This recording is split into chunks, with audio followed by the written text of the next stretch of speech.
Hello there, happy Friday. I hope your family and friends are well. So you've already heard two audio examples and I think they sound okay. What I wanted to try and do with this particular patch or preset, if you want to call it a preset, is create Steve Lukather's sound from probably around about his first album, which was called Lukather. Now around about that particular time, that time span in Steve's career, he was probably doing a lot of sessions, recording sessions around Los Angeles, and he was on a lot of albums, as well as playing with Toto. And I think really Toto sort of round about the fourth album is, you know, that kind of took off from them really.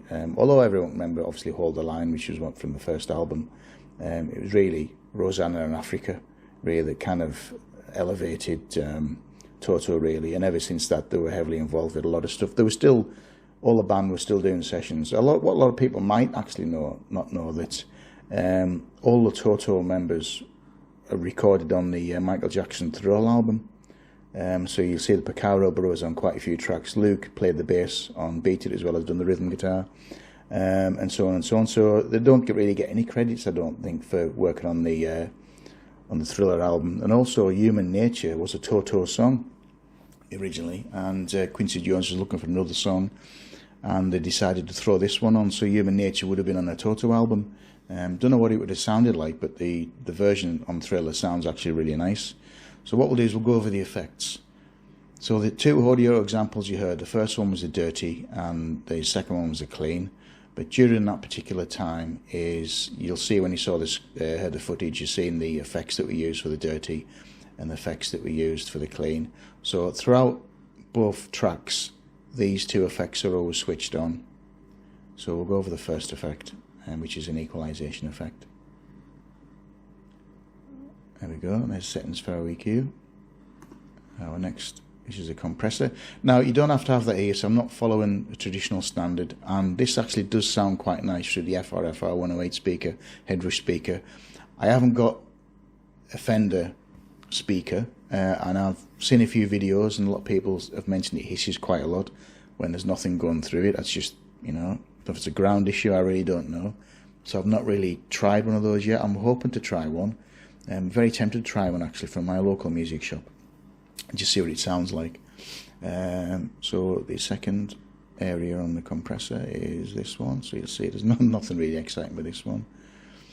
I chose this amp because I thought it sounded better than the AVH. Now the AVH one, what I'm going to do, I'm going to link this up to one of the last videos I've done, which is a spaceman flying through a city, and what I've done with that is I hooked up the Tone Master Pro to the Boss GM800, and it sounded phenomenal. It sounded really good. So that video uses both units, and I'm using effects from both units, and it sounds alright actually. So these are settings I've used for this particular amp to get this sort of the distorted Steve Lukather sound. This is the clean one I used, this is a lovely. Now I'm hoping when Fender do another firmware update, I'm hoping they're going to release some more effects, and one of them will be an acoustic effect, acoustic pedal. Now they do have that on the Boss GT1000, they do have that on the Red Headrush, and the Headrush actually sounds really good, so does the Boss. So we could do with a few more effects. So if Fender actually watch this, a few more effects would be great. I know this is really first release, and we've had one firmware release, and I would like to have one before Christmas. Have a few more options. Also use the USB functionality would be phenomenal. I'm not really sure if they're going to use that way. You can actually save your patches onto a little USB memory card, and you can transport that to someone. Now that would be really handy actually, because you can back things up locally and you can make copies of your patches. Now I'm not sure what they're going to do with that yet, so that's not been released, but I'm assuming that could be a possibility. They're the settings I've used for this amplifier. And amp head, and it sounds nice. Another equalization effect. I don't follow standards, so I mean these probably be going, oh, why have you got those there? I put them there because I thought it sounded okay. Now you might not like this yourself, but it's just a matter of playing about with it. This will eventually be uploaded to the Fender Cloud, but not yet because I'm going to be quite busy over the next couple of days. So I will do it at some point, probably sometime next week. Our next effect is a flanger. Maybe in settings we've used for the flanger. Another EQ. Then we changing the signal path, move that over there. There's our mix effect. First chorus.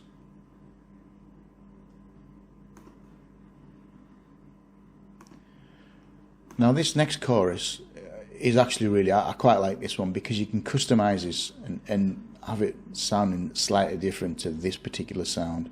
So what we'll do is we'll click on there. So it gives you a lot of options of what you can actually use for a chorus effect, and it sounds great. It sounds really, really nice. Even as a single chorus, it sounds nice next to a delay. But I've decided to stack them. You're never going to get the Steve Lukather, Bob Bradshaw sound. It would be virtually impossible, but you could create something that sounds very nice, and you could still play along. You know, if you want to listen to the 7th One album, you could use this patch with the 7th One album. Also, you could use it with a few of the other albums, to be honest, through the 80s or whatever. Maybe not so much now because he's changed his particular rig. He's using Bogner amps now, and you know his guitars have changed. He's been using Ernie Balls for a long time, but back in the 80s he was using Valley Arts. Still used Gibson Les Pauls. I think maybe when he recorded on the Quincy Jones album, Thriller, Michael Jackson's album, I think he may have been using, possibly may have been using a Gibson. I do believe, though, actually, the solo that Eddie Van Halen recorded, I do believe it was a Gibson guitar. Don't know. I mean, that's what I picked up over the years. Might not be necessarily true, but I did hear that, and I think Quincy Jones does actually state that he did use a Gibson. So it's our second mix, our delay. Again, we've got a multitude of delays we can use. We're probably going to get some more, I'm assuming, at some point. But it's all right. It doesn't sound too bad, actually. It's great having a spillover. So it's called Tails. On the headrush, it's called Tails. And maybe we call that on the GT1000. And it's not bad, actually. So when you switch effect, the effect just stops. But with the spillover, when you move from a particular effect or you create a patch where you're using certain effects, when you knock the effect off, it just carries on going. It's got a spillover. And that sounds quite nice, actually. Now, the impulse response I'm using is a customized impulse response. Now, I've got a few of the Steve Lukather ones. Now, I do believe this one was taken from a Mesa Boogie.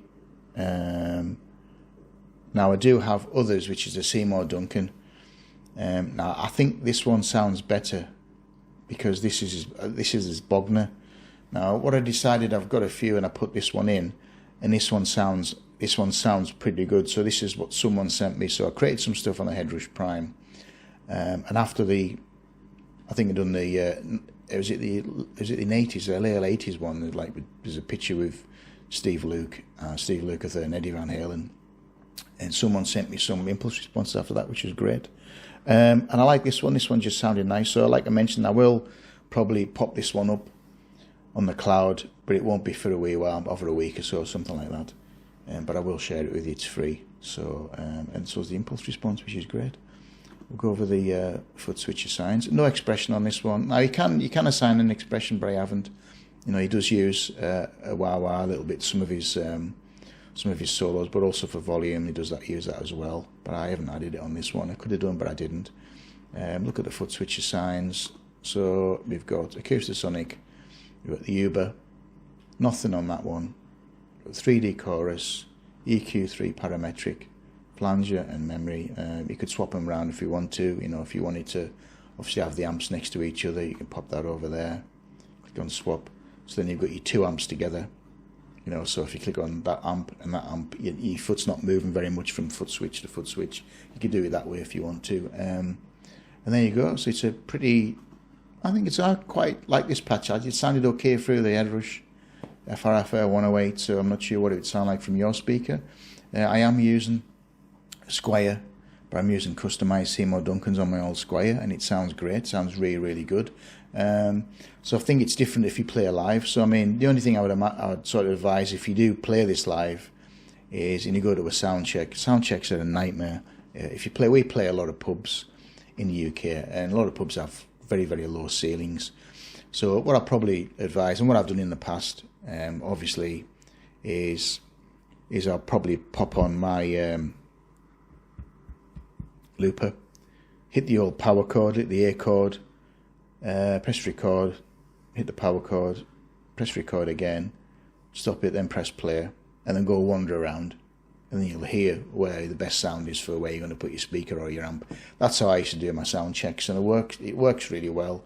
Saves time, because when you get everyone in, I'm not a big fan of playing two guitarists. I always like playing a single guitarist. I have a problem sometimes in playing in a pub with two guitarists, because one sounds louder than the other guitarist may have a valve amp, which is slightly different, which is basically just a monster. It's just a volume monster basically, and they can never turn it down.